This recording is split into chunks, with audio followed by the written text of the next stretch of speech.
Okay, welcome to Voice of the Box. I've got the pleasure of Mike Eaby joining me from Westwood One Radio.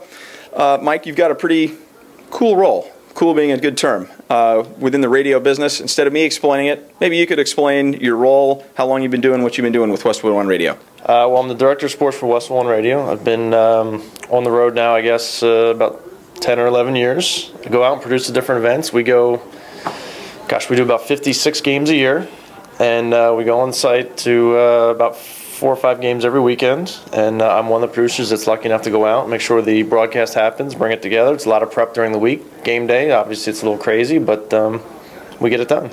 So you just mentioned a lot of things that obviously beg a few extra questions too. Just to clarify, because you made that sound so simple, a radio broadcast, coming to life, coming over the airwaves.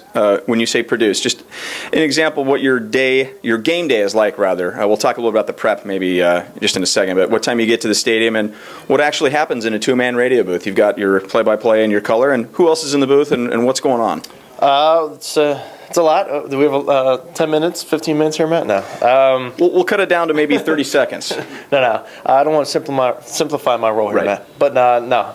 I get to the stadium about 3 and a half hours before we kick off. We usually go on the air about a half hour, quick half-hour pregame show. Half of it's from the studio, half of it's from on site. And we have a play-by-play guy in the booth and a color analyst, sometimes a sideline reporter.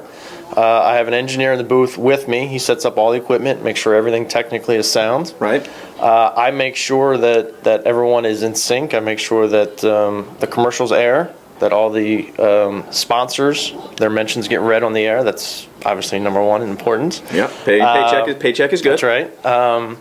And just make sure that everyone knows what's happening next. I always need to be one step ahead of the play. I need to know, okay, if there's a touchdown here, a whistle here, what we're going to do next. And so I always need to make sure that I'm just one step ahead, and I'm always thinking ahead. And, everyone has questions. I just got to be ready to answer. Mike's making this sound pretty easy. I've actually worked for Mike on a number of different occasions. I really do have a feel of what goes on in that booth, and it's a lot of different moving pieces, and Mike manages all of that. How did you get your start in this, pretty unique behind-the-scene job? And we're just talking about pro football. I know you do this in other sports, which we'll touch on, but how did you get your start? Yeah, I went to college, and I grew up playing sports, loving sports. I wanted to do something in sports. I got to college. I got into the radio station, the TV station a little bit. I went to Shippensburg University in D2 school in Pennsylvania. And home of the Red Raiders. Did not know that. All right. Lost in the quarterfinals D2 championship this year. But, I just wanted to stay in sports somehow, stay involved. Okay. Always grew up. So, I got involved in the radio station at Shippensburg, and I realized, this is something I like. But I will say this. Like most producers, it just means we're not talented enough to be on the air. I was on the air in school, and I wanted to be an on-air guy, but I realized pretty early on I wasn't good enough to make it to the highest level. Whereas if I stayed behind the scenes, now I'm doing all the cool events. Right. And that's why I stayed in it, and they just liked what I did, and they kept giving me more and more responsibility, more and more events, and you get to a point where you're like, okay, you can make a career out of this, so sure.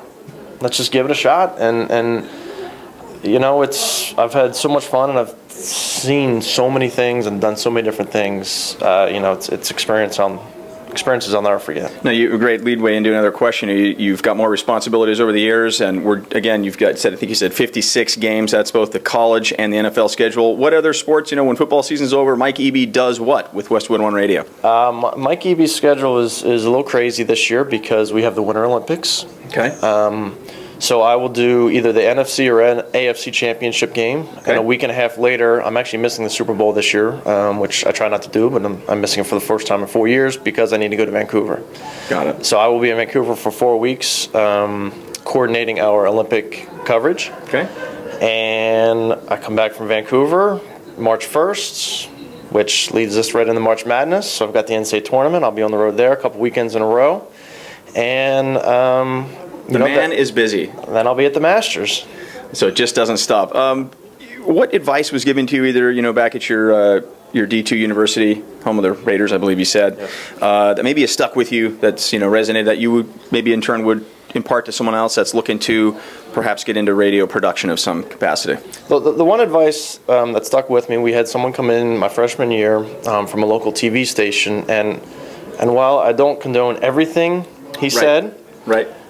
because he kind of said grades don't matter, grades do matter, but it's about the experience. Sure. If you're going to get into this field, they're really not going to say, Mike Eaby, he got a 4.0 in college. They're going to say he worked at the radio station, he started his own talk show at the radio station, he was a director at the radio station, he went out and did play-by-play at the radio station, he did TV station, I did a little bit of writing for the school paper. Practical experience. It's all about experience. Internships, I mean, it's really doing everything you can possibly do, getting in and meeting the right people. Gut reaction answers to these questions, and you can protect names if you really feel. This isn't going out to the masses other than the one person that watches this weekly. Thanks, Mom.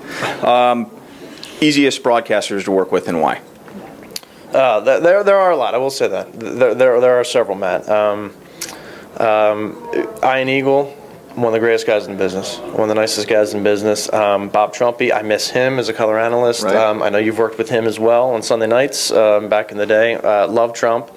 Kevin Harlan now is on Monday nights. A lot of our guys are really actually easy. I don't want to name everybody, but because there are a lot. No. All right. How about because then I'll leave somebody out, and then you'll start wondering. This isn't an acceptance speech, so I know how that goes. How about this? We got a phone call in the middle of an interview. Do we have to take it? It is game day, man. It is game day. You are busy. Earlier. How about this, just to kind of give us a flavor of. Now I see the phone kind of made me lose my track here. That's how I go. Can I throw Dave Sims' name out while you're Please, thinking while about I your trip? recover? Dave is one of my good friends, and he is fantastic to work with. Biggest challenge, in a summary, biggest challenge about, you're producing a live, unscripted event. Biggest challenge? When something technically goes wrong, and I have a hard time with that because I don't have control over that. Right. When it's something I can't control, and especially since it's not my job, it's technically to set up the equipment and to deal with equipment. When something like that goes wrong, I just feel like I should be doing something, but there's nothing that I can do because it's not actually part of my job. So when something goes wrong technically, that's the most frustrating, and it can create a lot of problems because sometimes that means you're not on the air, you can't get on the air, you're scrambling to get on the air. Not good. No. How about the flip side of that, since we try to remain positive here on this show? What gives you the biggest challenge? What keeps you coming back? You've been doing this for a while. What is that one thing that keeps you coming back? Well, it is, and you asked me about it a little bit earlier. It's working with people. It's working with individuals like yourself, who I love working with. I love working with the guys. I didn't pay him. But it really is. It's the relationships. Right. I love working with mostly everybody we work with, and I will say this: there's just a little bit of the high of being at a game too. Absolutely. I have a lot of friends that aren't in this business, and they're very interested in what I do, where I'm at, right. Where are you this week, who are you working with this week. So it sort of keeps me going. It's right. It keeps things exciting at dinner on Saturday night. Well, Mike Eaby from Westwood One Radio, appreciate you taking the time. The man is really producing Monday Night Football tonight.